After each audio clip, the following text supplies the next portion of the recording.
Welcome to the DTS Fitness Education Podcast.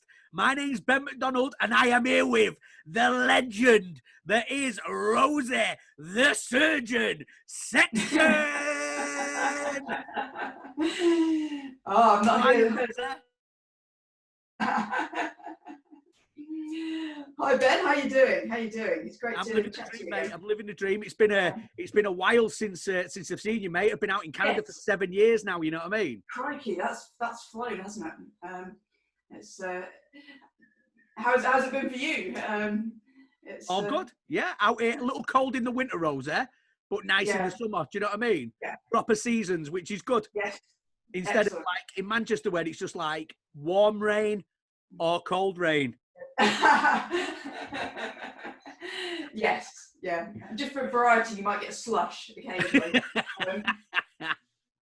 All right. So today we are going to be talking about all things conditioning. So if you are ready, we can get crack-a-lacking, my mate. And if you want to go on any tangents, Rosi, like you feel free, my mate, because I know you've got an extensive background as far as not only combat sport but also with your osteopathy as well. Everybody would have heard in the sort of intro your background, so I'm excited, Rosi, for this one. I'm the queen of tangents, so all right, question number one. When it comes to conditioning a beginner, what are your big focuses, Rosi? Right, so first thing, I'm going to add a little disclaimer here because conditioning is not my number one thing.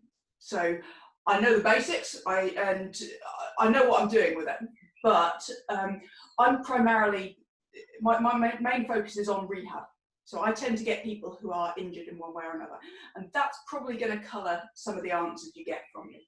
No problem. So, in terms of the work that I do day to day, I tend to see people who in one way or another aren't quite functioning as they would see it optimally. Generally speaking, once we get them back to kind of pain-free, moving around, kind of where they want to be in terms of their injury, what I'll usually do is then I'll introduce them to an S&C coach who will sort of take them on from there. So that's how I tend to sort of fit into this. So I do have a perspective on strength conditioning. I think it's actually really important to understand that for rehab as well, because I think they're two sides of the same coin. Actually, we all need to be working together because there's no clear divide between rehab and S&C. It's just a different focus. So with beginners, a lot of the time, it's a similar sort of set of considerations as when somebody walks into my clinic, and you know, maybe they're injured, maybe they've got pain, maybe they just haven't trained in a while, they've got deconditioning going on, and the first thing that I want to do is to build capacity. So one of the first things is we need to get them able to move more, because until they're able to move more, we can't then use that movement to build the other things. So a lot of it is about really the absolute basics. And what I tend to find is that a lot of the time it's about finding what's going to work for that particular individual. So especially when I'm working with people who maybe don't have an exercise background. And as I say, in my clinic, I see everything from international level athletes through to sort of man in the street, you know, somebody who's perhaps very sedentary, doesn't really exercise at all. And I've got to find something that works on each of those levels. So what I'll often do is start by having a conversation with that person and talk about what they enjoy doing, because actually the most important thing is that whatever I give them, they're going to keep doing. Yeah. And a lot of that comes down to, are they intrinsically motivated to do that? So, I mean, I can write somebody the perfect rehab plan, the perfect training plan. Again, you can argue over perfect, right? But we can come up with something that's super well researched and technical and everything. But if that person isn't going to do it, there's no point. It's a complete waste of time. So actually what we need to do is to work together to figure out what's going to work for that individual. And that's going to vary from one person to another. So I take a very person-centered approach to this. And as I say, I think partly that reflects my client base, because I want to be able to work with that wide range of different people. So it's not just a particular subset of the population who's coming through my door. And as I say, you know, if you're selecting the people you're working with, then you can be very, very specialised. And you can say, right, this is what I do. And you'll tend to attract people who that works for. Whereas for me, I like to be able to adapt what I'm doing to the person in front of me. So I take the opposite approach. And I find that, one, it keeps because set of problems every time rather than the same set of problems over and over again. But also, I think it's everything that you learn in one context informs something somewhere else as well. It all links in together. So, so we're on a tangent already. So in terms of the principles for conditioning a beginner, I focus on capacity. I focus on something that they're going to enjoy doing. So again, even if it's not completely perfect, it might not be your ideal program, but if that fits with what somebody enjoys. So if I can get somebody playing football in the park with their kids as part of their cardio work, that might suit them better, for example, than going for long runs. Or, you know, if it's, if we've got somebody who can't stand the gym, just not interested, you know, puts off going, then we'll find something they can do at home. So again, it's about working around those constraints. So I think those are the main things I focus on. And certainly when we're working with a beginner, the details are much less important than the consistency. So it's absolutely, it's nailing consistency, and, you know, we can optimize it later. But if once that person gets into the habit and the mindset of being active, then it's much easier to build on that. Priorities. Yeah, do you know what? I think people get like really caught up, Rosi, when it's like, oh, I use Tudor Bumpers periodization model and blah blah blah, and it's like, mate, that's built on an Olympic macro cycle. Do you know, it's like your clients. For beginners, none of that matters, because again, you know, you're talking about, okay, you might get a bit of a difference there, but actually, for a beginner, pick something that's a bit hard, not too hard, just a bit hard, and then do lots of that until it gets easier, and then you make it harder. That's all there is. 80% of training and rehab comes down to, you know, something that's your basic principle. I'm always telling people, let's not lose sight of that. You know, everything else is just detail. Pick something hard and do it. I like that. I like to use the words. I mean, at DTS, we always look at capacity versus demand. Yes. Like, make sure your client's got the capacity for the demand of what you're going to do. Yes, absolutely. I always like to say it's got to be challenging but manageable. Yeah. You know what I mean? It's got to challenge him, but it's got to be manageable as well. You know what I'm saying? I find that in my work as an osteopath, I spend a lot of time finding different ways to say work right at the edge of your. You know, I talk about finding the edge of the discomfort, and that's where we're going to work. You're talking in fitness terms, whether you're talking in rehab terms, again, you want to find that area where it's just not quite comfortable. You know, it's a bit outside your comfort zone, and we want to work there. And again, you know, for more experienced people, we can push that a bit further.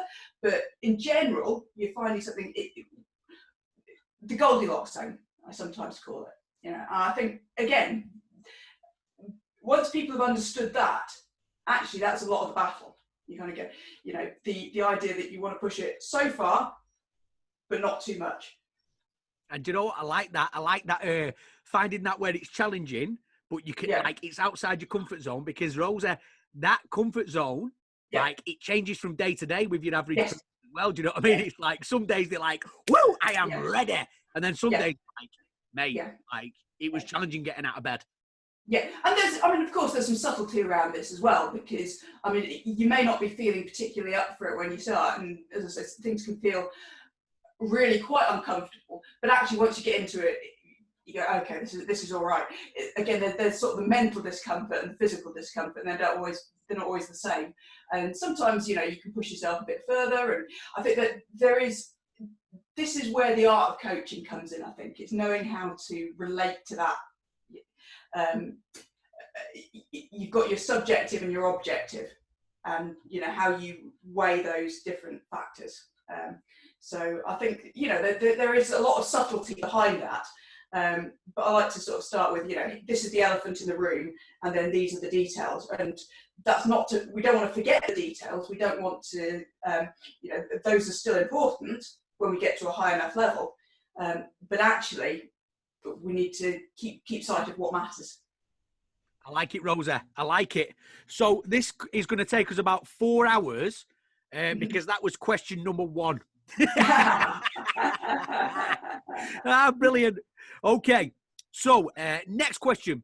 What are your key markers and go-to assessments in each phase of training or each phase of conditioning? Right. So this depends on who I'm working with and why.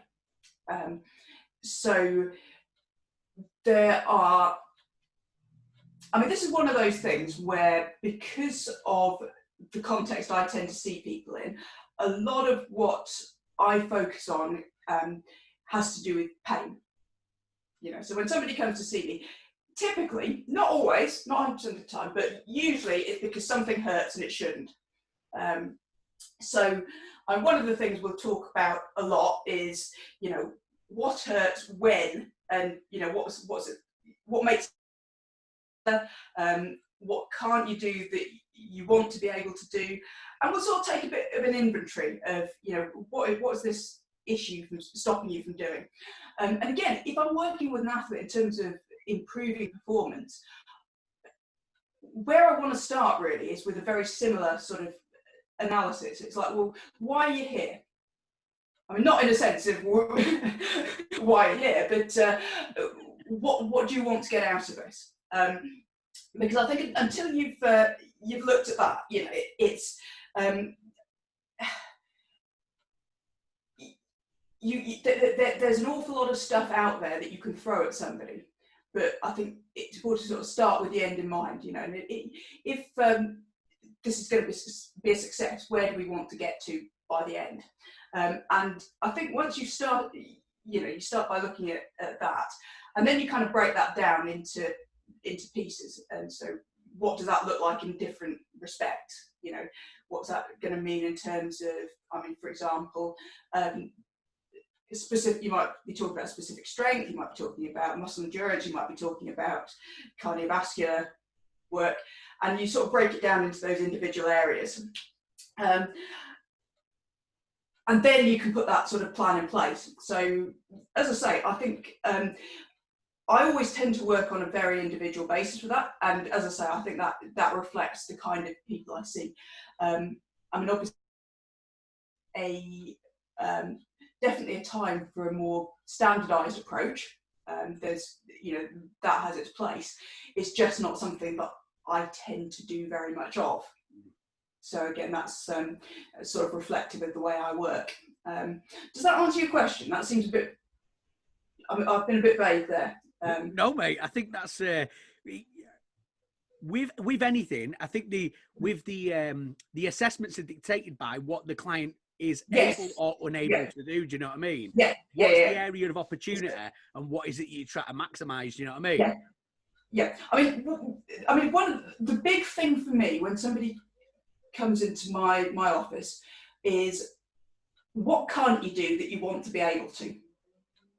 And I think that kind of makes me unusual. I kind of, a lot of the time, feel that I fit in that middle ground in between medical professionals on one hand and fitness professionals on the other. With a lot of the time, medical professionals will tend to focus on what hurts and what's the diagnosis, and a very medicalized model of things. And on the other hand, you know, a lot of fitness professionals tend to be very function focused, and I'm sat here in the middle somewhere and sort of saying, well, actually, we need to consider all of this. But for me, it's why is that person seeing me? Why have they come into my office? And usually, I mean, sometimes it's this hurts and I want it to stop hurting. Sometimes it's a simple. Behind that, there's a it hurts when I do this, or I can't play with my grandkids the way I used to, or you know, I can't when I plant on that foot to change direction and my knee feels like it's going to give way, or as I say, a whole laundry list of things that might be causing a problem. You know, when I shoot a double leg, I get this sharp pins and needles down my arm. You know, any of those things. So once we talked about that, again, sort of the, you know, we've got the right, we're here, and this is where you want to be, and now it's, well, how are we going to construct our staircase to get from one to the other? And as I say, what that particular staircase looks like is going to be very individual to the person, but that's sort of the outline of the process. I like it. I like it. No, I like that, because it's as far as what we do, Rosi, is we do a lot of continuing education with trainers and stuff like that. We always say to them, what does it say back above trainer? What does it say? Personal. Do you know what I mean? So it's like everything that you do is a personalized approach. You know what I mean? So I guess that sort of dictates the assessments that you're going to do. And the thing is, I might have two people with an identical injury, but based on what those people want to do, what their sport is, what their lifestyle is, you know, their training history, their background, all of those other factors, what we're going to do with them might look quite different. You know, one person might have sort of quite really high expectations and, right, I want to be able to go back to fighting mixed martial arts. And in which case, you know, we're going to have to sort of do a lot of work to get to a point where we can confidently let them do that. Whereas somebody else, it might just be, well, you know, if I can, if I'm not in pain, I get out of bed and I can potter around and do my shopping and do the garden, I'm happy. And obviously that's going to be a whole different set of considerations when we put that plan together. 100%. No, I like it. I like it. All right. So, well, that just leads us right into, was that question number 2? I don't even know. Was that question 2? I was like, oh, okay. So we can always, we can change tack a little bit, and we can talk about if you want to talk about your experience in in MMA and stuff like that as well. You want to bring a bit of that forward. I've got no problem with that, you know. So question number 3. What are your top tips for improving endurance, strength, and power output? Okay, so endurance, I'm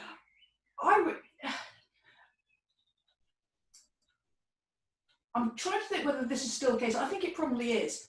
I mean, back in the day, the traditional way of building endurance was road work for combat sports. You know, if you're a boxer, you'd be up in the morning and going for a run. I don't believe in mornings generally, and then there was a phase when I was doing mixed martial arts when it was everything was all about high intensity training, and that was all the rage, and everyone was going, actually, oh, we don't need this steady state cardio, let's just do lots of intervals, let's just do lots of HIIT. And I think, and one of the biggest things, Joel Jameson is really big on this, and I really like some of the stuff he comes out with.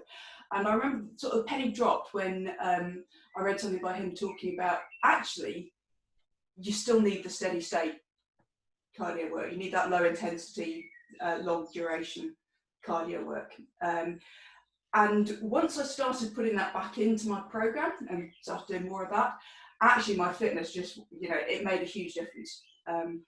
And even though, you know, before I've been doing all the intervals, lots of high intensity work in the gym, you know, when you're sparring and things, loads of that falls in that high intensity category.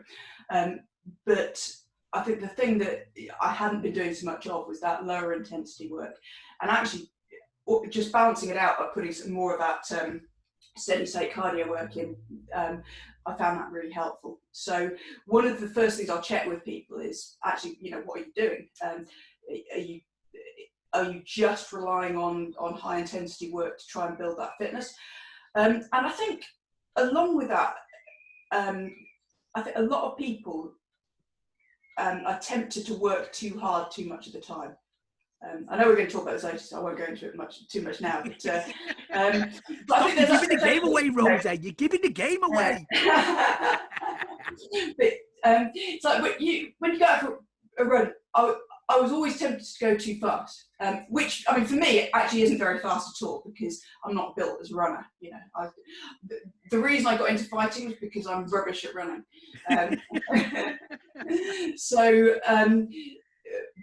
But in terms of sort of heart rate, I was always going too fast. And actually, when I got a heart rate monitor and put it on, I said, right, okay, I'm just going to.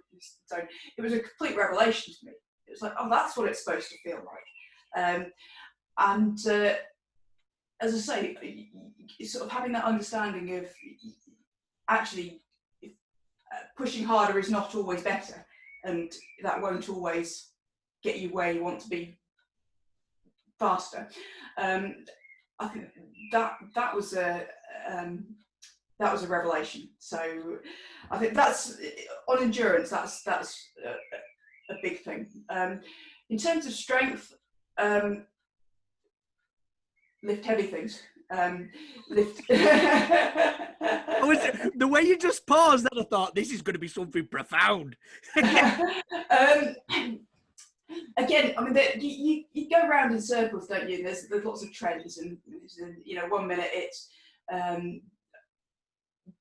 barbells, and next minute it's kettlebells, and then it's unstable surface training, and then it's body weight gymnastics, and you go through all these cycles.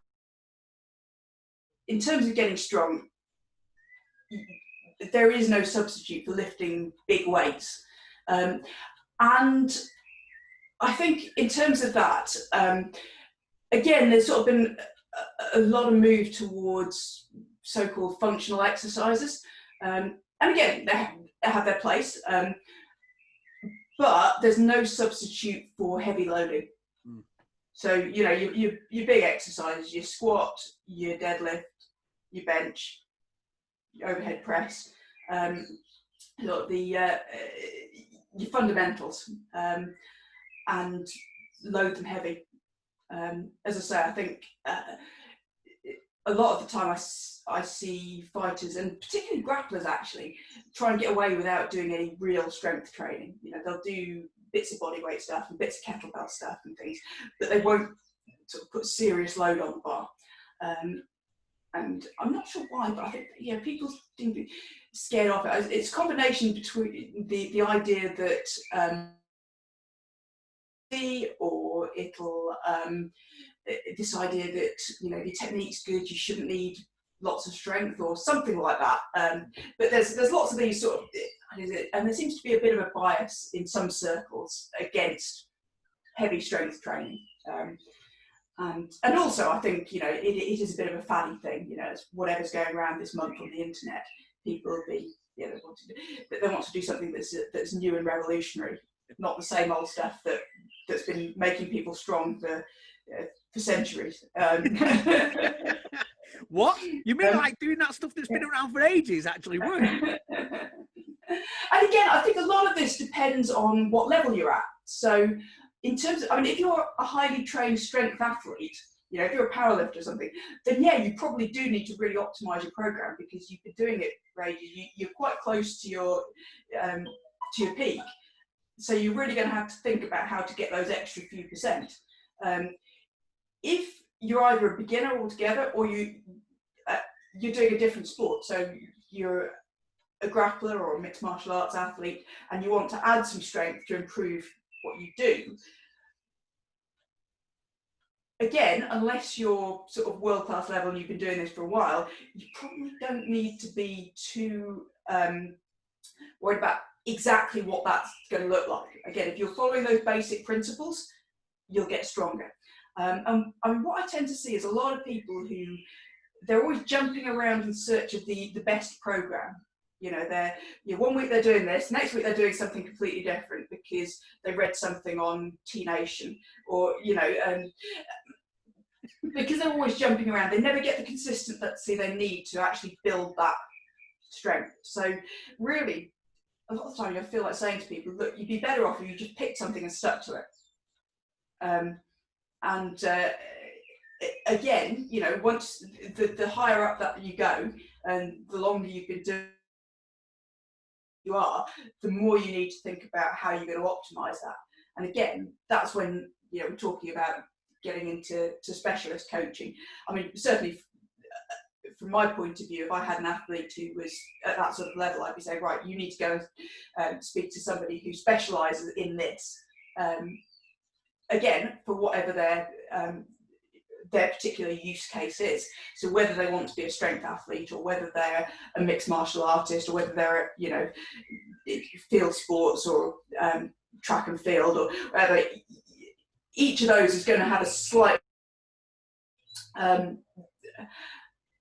ideal approach. But again, you know, it only makes sense to get super specialized once you've covered your basics. Yeah, 100%. Yeah, we like to say advanced skills are the basics mastered. Yeah, absolutely. So as I say, I'm going back to the question, in terms of strength, lift heavy stuff. And again, you know, that means,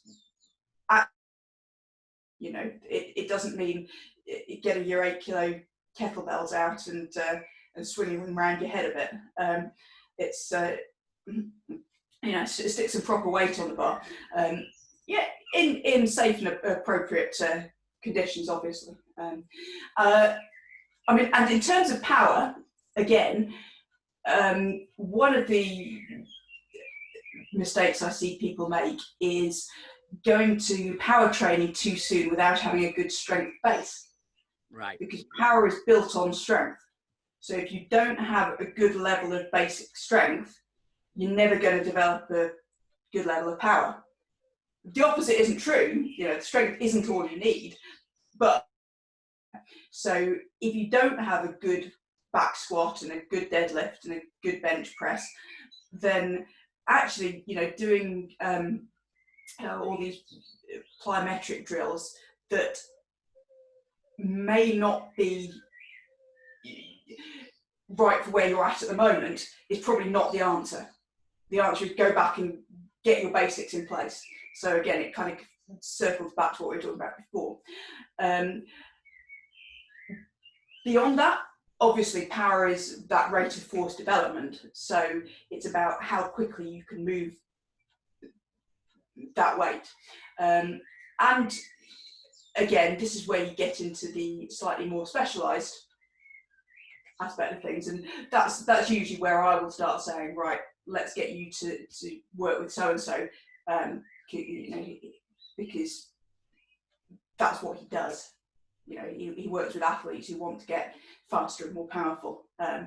So again, you know, I've got an idea of how that works, and I think it's important for us all to have that big picture view. But also, you know, I'm aware that this is what I specialise in. This is the bit that I do well, and I know when to refer out for things like that. Yeah. And I like, you know, where just to touch on the on the endurance stuff with like the road running and the HIIT training and all that sort of stuff. I think like people can tend to live in extremes, eh? So it's like people who do all road running, it's like, no, you don't need to run 6 miles every morning. You know what I mean? Yeah. But then you got people on the other end of the spectrum who do all HIIT training. It's like, actually, you need that aerobic base for recovery. You know what I mean? So it's like, and also get a balance of the two. Exactly. And what happens is you get that diminishing returns. So the more you do of one thing, the less you're going to benefit from it. I mean, again, it's, you know, if you're the 100th best triathlete in the world, then getting from 100th best to top 10, that's going to take an enormous amount of work.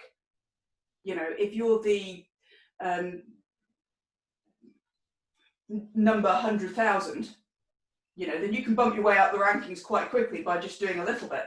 And it's the same, you know, with endurance. You know, if your endurance is great but your strength sucks, then you can improve your strength really quite quickly.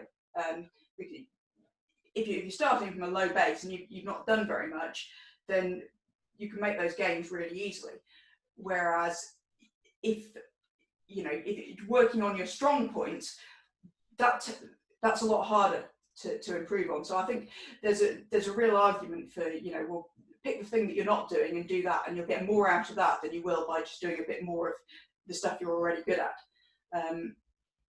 I mean, there is also an argument for optimizing your strong suit, because, you know, if this is the thing that you're doing really well, that means you're winning fights, for example, then actually we want to make you better at it, because the thing that's going to make you world class is not being okay at everything, it's being okay at everything and really, really awesome at one thing, or a couple of things.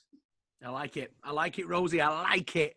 Okay, so question number 4, top tips for training the average client around their lives. Do you know what, I think we've already answered this one, Rosi. Yeah, we talked about this, didn't we?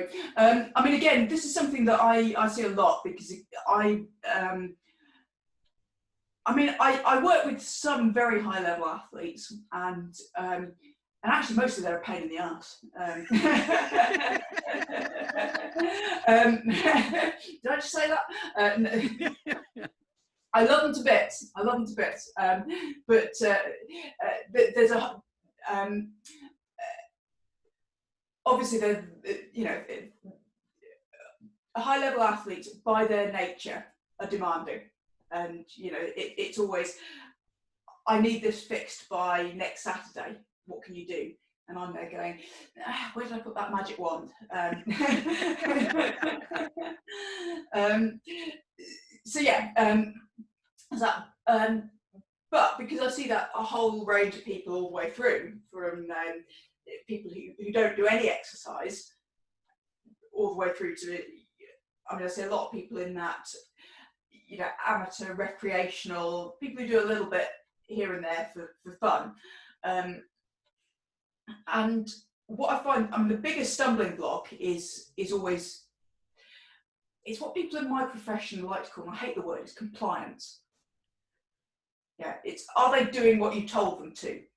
And the reason I hate that word is because I think it illustrates the whole misconception about what we do, in that it's something that we do to somebody.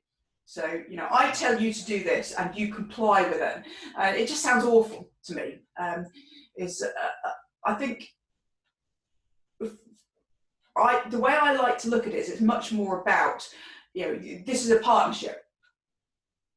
And I've got some of the picture here. I understand the basics of, you know, or I understand quite a lot about how the human body works, and injuries and training and all of that good stuff.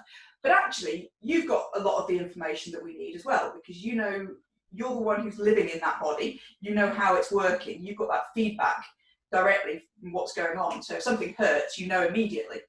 And we need to combine those together in order to figure out what the best plan is going forwards. And it's got to be something that works for you as an individual, you know. So as I say, you know, it's going to make you a great skydiver. But if you've no interest in being a skydiver, then we're, you know, if you're scared of heights and you've got absolutely no interest in going down that route whatsoever, we're not going to get off to a great start there. So it's all got to be based around that person's own goals and motivations. So I can come in with a picture of, you know, what I think would be good for that person. And I mean, this is something that I think we all do a little bit when we're starting off. You know, you look at somebody and say, you could be really great at this. You know, we could turn you into, and you've got this picture in your head of what you're going to make that person into, and it's going to be great. But the only problem is they don't see it that way. And actually, you know, they've got a billion other things going on in their life, and you know, they don't want to become the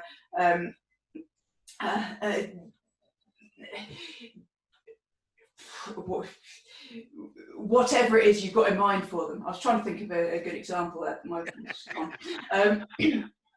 But you know, they don't want to be a national level butterfly. So what I think I've got much better at doing, and I think this is where experience comes in, is giving me. And in some cases, for some people, you know, might be as simple, you know, I'll end up giving them one exercise. I say, right, I want you to do this. And I want you to do this every time you boil the kettle. You're going to do this while you're waiting for it to boil. And what I found is that things like that, actually sort of investigating and finding out how we're going to fit that into that person's day and into that person's life, and kind of going, right, what I want you to do is set an alarm, set something to beep at you on your phone. It doesn't need to be an alarm, just something to buzz every 20 minutes. And when it goes off, you're just going to stand up. You can carry on doing what you're doing, but you're just going to stand up. Yeah? Yeah, have a bit of a shake off, sit back down, carry on. Sometimes those little things can make a huge difference. But if you just say to them, right, you need to get out of your chair every 20 minutes, that doesn't work. It's the process, it's how do we get you to there. And I think figuring out where those obstacles are is, because again, from our point of view, you know, this is what we do, this is what we spend all our time thinking about. How could it be too difficult for somebody to go and get those weights out of their shed? You know, how can that be the thing that's stopping them from doing the program that you've lovingly spent all that time writing for them? Actually, a lot of the time it does. It's the little things like that. You know, well, I just haven't got around to it yet. And that's the whole thing. You know, when I write somebody a program with 10 exercises on it, it'll be, okay, I'll get round to doing that later. But then later it'll be the day before they next come to see you, and they'll look at it again and they go, oh shit, I haven't done that. How does that go again? Oh, I can't remember it. Exercise, and I'll go, yeah. And this is what I've started getting much more sort of hands-on with the how as opposed to the what. And I think, you know, for me, again, that's worked really well. I had one client one time who we had I'd given him a set of exercises for his back pain, and he came back the next time. We had to talk about it, and quite quickly it became clear that he hadn't really done them, and he sort of looked a bit embarrassed about it. Don't worry about it, you know, these things happen. Is there anything that's sort of stopping you from doing it? And you go, this sounds really silly, but every time I lie down on the floor, my dog jumps on me. And so he hadn't done it because every time he lies down, his dog jumps on him. So in the end, all we did is I gave him some different exercises that didn't involve lying down, and happy days, everything worked fine. But again, I think unless you kind of get into that with people, sometimes it'll just be, oh no, I haven't got time. And that I haven't got time covers a whole multitude of different things under the surface, I think. Sometimes it means I haven't got time. Occasionally that is the case, but usually it's not. Usually it's something else, and usually, I mean, that can be, I don't have bandwidth to think about it because I'm going on, or I keep forgetting, you know, so I keep meaning to do it, but I just don't seem to get around to it. Or, you know, the equipment I need is a bit further away, and by the time I've got round to doing that, you know, it's so there's all of those things. And I think sometimes it comes down to, you know, trying to unpick what's going on. I used to say, look, I'm not a psychologist. You know, if you need a psychologist, then you need to go and see somebody who's qualified to do that. But again, that's something I've kind of changed my view on a bit, because I've started realising that actually we're all doing psychology. You know, anytime you're interacting with a human, you're doing psychology well, or you're doing it badly, but you're still doing it. You can't opt out. So I think sometimes we do have to unpick where people are coming from, and look at it on that level. I mean, I think again, it depends on your with, because obviously for a lot of people, you know, they come through your door, they're already motivated and they already want to train, and you know, they're already raring to go. And in those cases, you know, I can focus more on the what and the, you know, okay, well, here's how we're going to put this together. And you know, I've got a few people who I'll write whatever program I write them, they will religiously do every single rep. You know, they're a very small number, but there's a few of those. And actually, a lot of the time, they're a little bit odd. But sometimes, I mean, again, sometimes we have problems there, because what I'll say is, look, if there's a problem, you know, something doesn't feel right, I need you to tell me. But no, they'll religiously do every rep, and they'll go, yeah, I did this, and it started hurting at about number 2. And I go, well, did you stop? And they go, no, I did all of them. I go, okay. So don't do that. Again, I think it's you got to know the people you're working with, and this is something that we had hammered into when I was training to be an osteopath. One of our lecturers used to say, look, if you treat back pain, you're going to get bored really quickly, because it won't be long before one back pain starts to look very much like another kind of back pain, you know, and you're doing the same thing over and over again.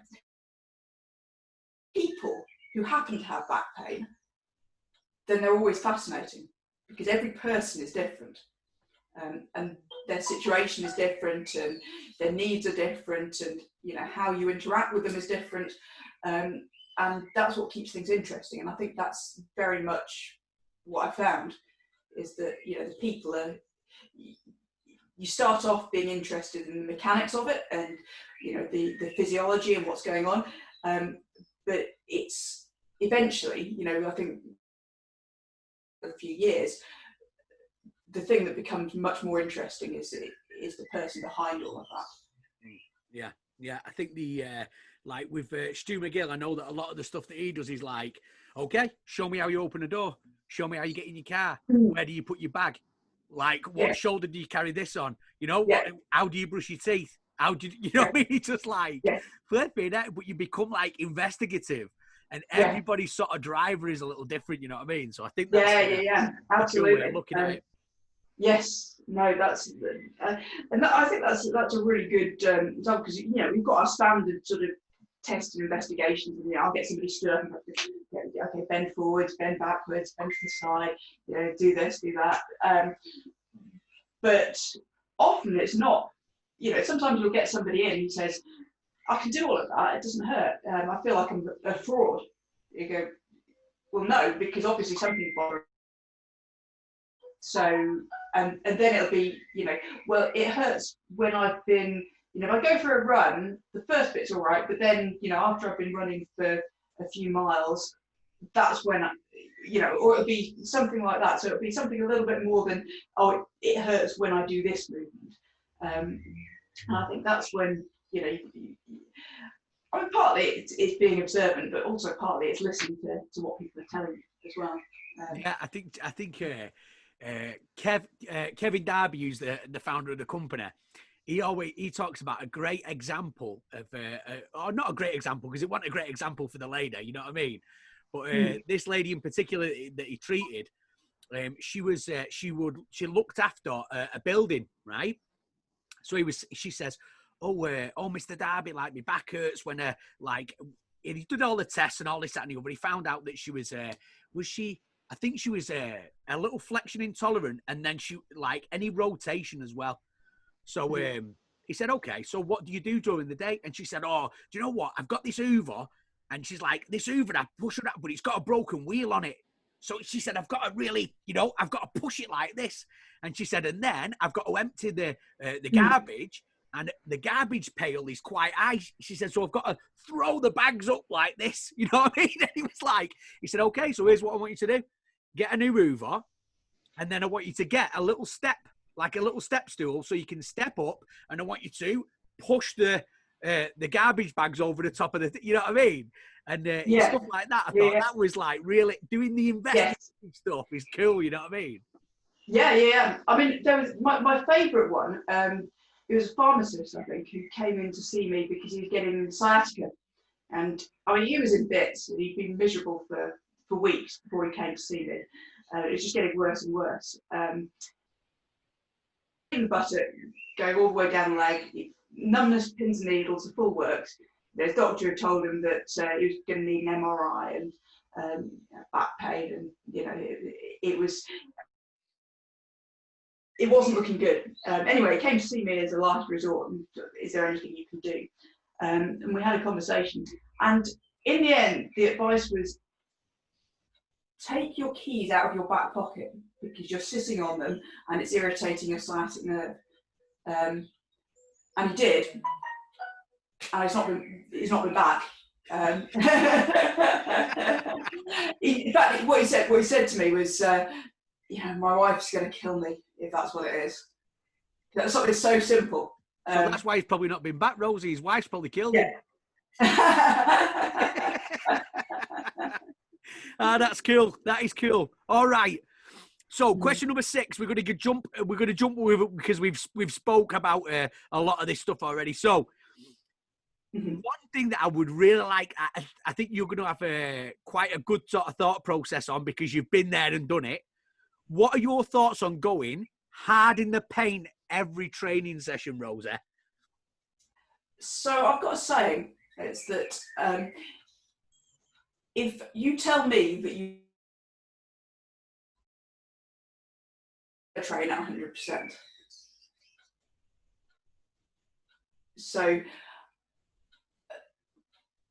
I think there's this sort of macho culture that's quite common. I think things are improving. But I think there's this home, and you should be going. Regardless of what you're doing, you've got to, it's always got to be harder, faster, longer, and it just doesn't work. In the same way, take 2 paracetamol, you're not going to get better 10 times faster by taking 20. Yeah, it doesn't work like that. It just doesn't. And in the same way, when I tell somebody I want you to do 10 of this exercise, if they then come back and say, oh yeah, you said 10, so I did 500 because I thought that would make me better faster, that's not good news, and to people, it's like, we don't want to do too much. There's that sweet spot. We've talked about that sweet spot already, that Goldilocks zone, where we need enough of a stimulus that your body's going to respond to that, but not so much that it's going to take longer to repair the damage you've done than, or that it's going to cause you an injury, or it's going to make any pain that you're experiencing worse, or any of those things. So it's about finding where that optimal dose is, and just like medication, there is an optimal dose, and if somebody's programmed you so that you're hitting that optimal zone and you then just decide to do a bit extra in your own time, that's not going to make you better, that's going to make you worse. So this is something that I'm always trying to get through to people. Training doesn't make you stronger. Training doesn't give you better endurance. Training doesn't, make you better. What makes you strong better is the recovery from the training. Yeah. And if all you're doing is you're going at your perceived 100% all the time, one, it won't be 100% because no one can do that. So you'll always be holding back a bit. But also it means that you're not getting the recovery you need in between sessions. And we need stimulus at different intensity.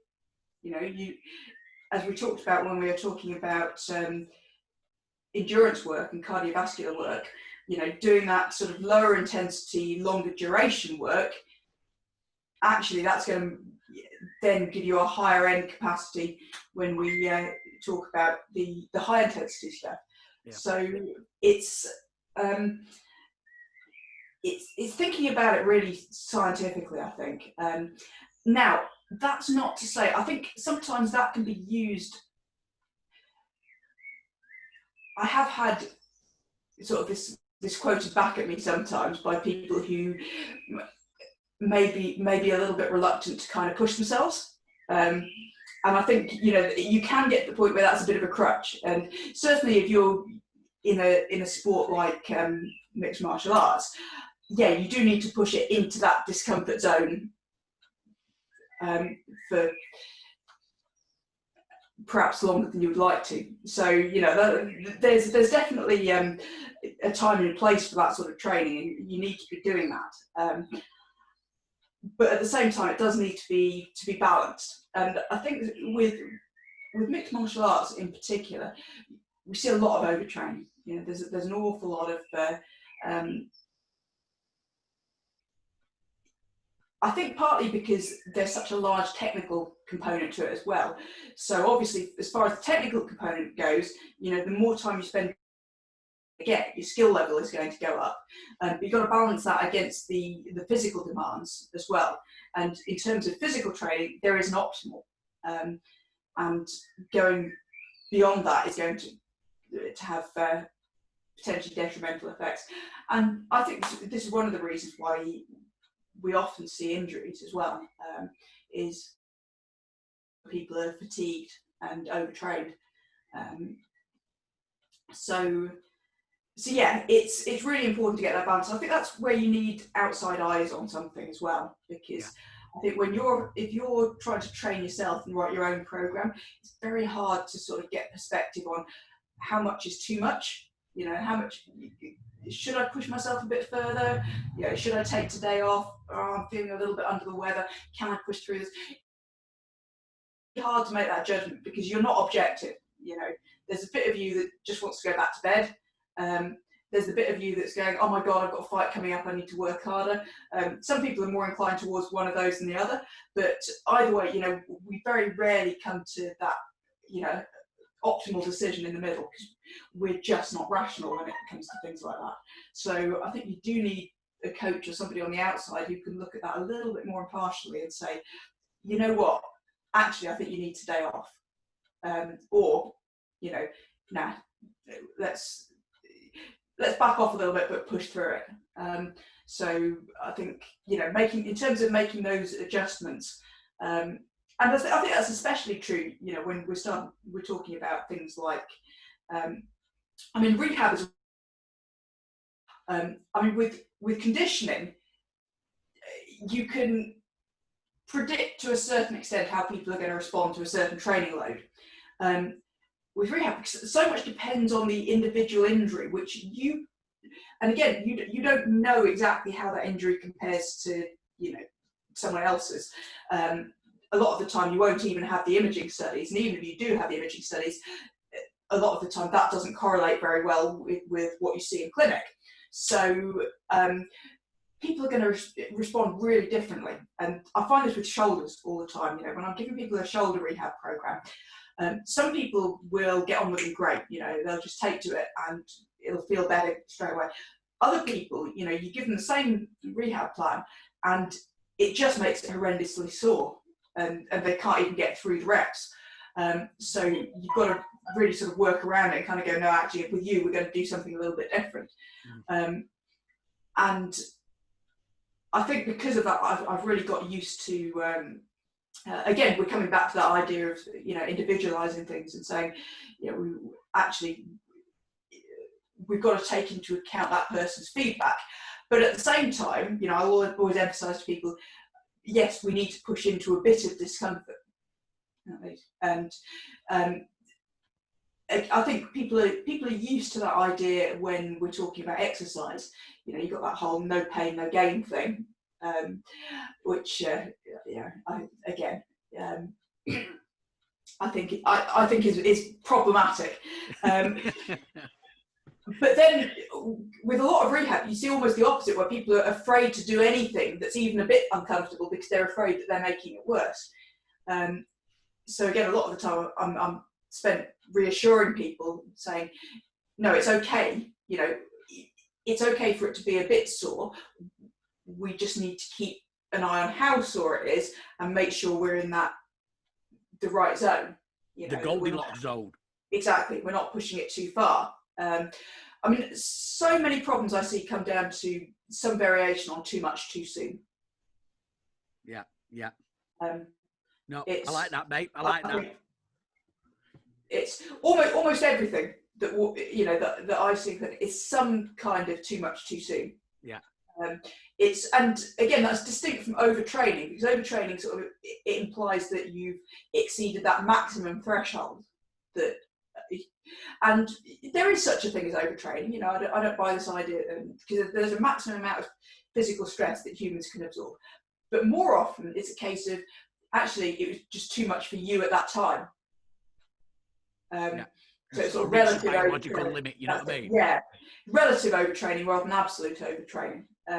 And actually, if you built up to that in a slightly more sensible way, it would be fine. You're perfectly capable of running that marathon, but you may not be able to do it tomorrow. We're not talking about me there, Rosie. I think I could probably run a marathon. It took me about 3 weeks to do it, you know what I mean?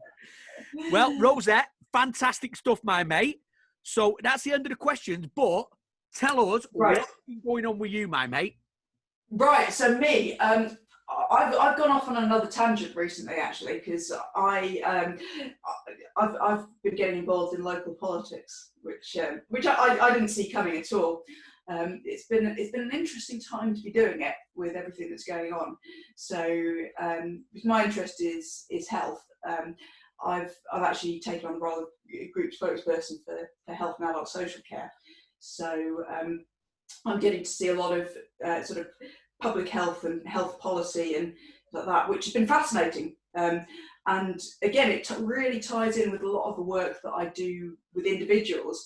It's the idea that it's about trying to look at this on a population level rather than an individual level. So as I say, I've found that really interesting. And again, a lot of it comes down to getting basics right. Things like a good level of physical activity and, basically a good diet. And again, without getting too complicated about things, it's just, doing the simple stuff that we know works. But again, a lot of it comes down to how do you actually get people to do that? And that's where the both the interest and the challenge is, I think. Knowing what to do, that's relatively straightforward. At least on an 80% level, we all know what that looks like. But it's the how do we apply that in practice. So anyway, that's one aspect of what I've been doing. And the other thing that I'm still running my osteopathy business. I'm only seeing emergency patients at the moment because of the current situation with lockdown. But I'm still doing that, and I'm doing some video consultations as well. But the other aspect of what I'm doing is I'm also running combatsportsclinic.net, and we're putting up some instructional videos and also some rehab advice and videos and tutorials for people as to, if you're suffering from generalized back pain, for example, and you don't want to be, you want to get back to training, what are the basics that you can look to do to help with that. And as we've talked about, I think the basics will get people a long way. Obviously, it's not a substitute for seeing a professional and things, but it can be a really good thing to use in conjunction with those other sources, especially since a lot of medical professionals, a lot of physios, that don't necessarily have a good understanding of the demands of combat sports and what people need to be able to do. So that's something else that I've been putting a lot of time into at the moment. We've been really working on. So if you'd like to check out our webpage, that would be great. combatsportsclinic.net. That's all going to be for anybody who's watching, anybody who's listening. Like the podcast description is going to have all of the links that Rosie's talking about. So you just click on them, boo, and it'll take you right there to have a look. Excellent. And what else am I doing? I've got a teenage boy who's driving me nuts at the moment because he's not allowed out. Yeah, the problem is he's getting bigger than me at the moment, and he's started doing a little bit of training. So I've got a feeling this one isn't going to end well. I've still got the advantage at the moment. I can still out wrestle him for now, but yeah, I think that's going to be problematic in the not too distant future. Going to school with a black eye, and his mates will be like, "What's happened to you?" Be like, "Oh, my mum beat me up." Oh, that's brilliant. That's brilliant, Rosa. Well, we've got all the stuff in the description and everything. However, as we spoke about earlier, yes. Now is the time. Yeah. Now is the time, Rosa. Right. The question that matters. Yes. Who would win a fight between a great white shark and a saltwater croc, and why? Oh, now there's a question. I reckon it depends on. I reckon it depends where you put them. So here's my hypothesis would be that I think if you've got quite a wide open space, my money's on the shark. I think if you're sort of out in the middle of the ocean somewhere, I think shark's going to have it. I think if it's in a sort of more enclosed space, so a little gully or something like that, I think my feeling would lean towards the crocodile. So Rosa, you have just hedged your bets there. Yeah, that could almost be classed as a little cheat. That, you know what I mean? Yeah. But I mean, context matters, right? I think it's like I say, in combat sports, whether a striker will beat a grappler, but it depends where you put them. It depends. So I think a lot depends on the context. I like it, Rosa. I think that's. I'm going to take it. I'm going to have that as a viable answer. I'm going to have it as a viable answer. Rosa, thank you very much for being on the show. It's been phenomenal to speak to you. Really good. We'll have all of the stuff, will be in the description, the website will be in there. And if you could if you've got a website for your osteopathy as well, send that over. We'll get that in there as well. Excellent. And we're going to finish it with a go Rosi Sexton!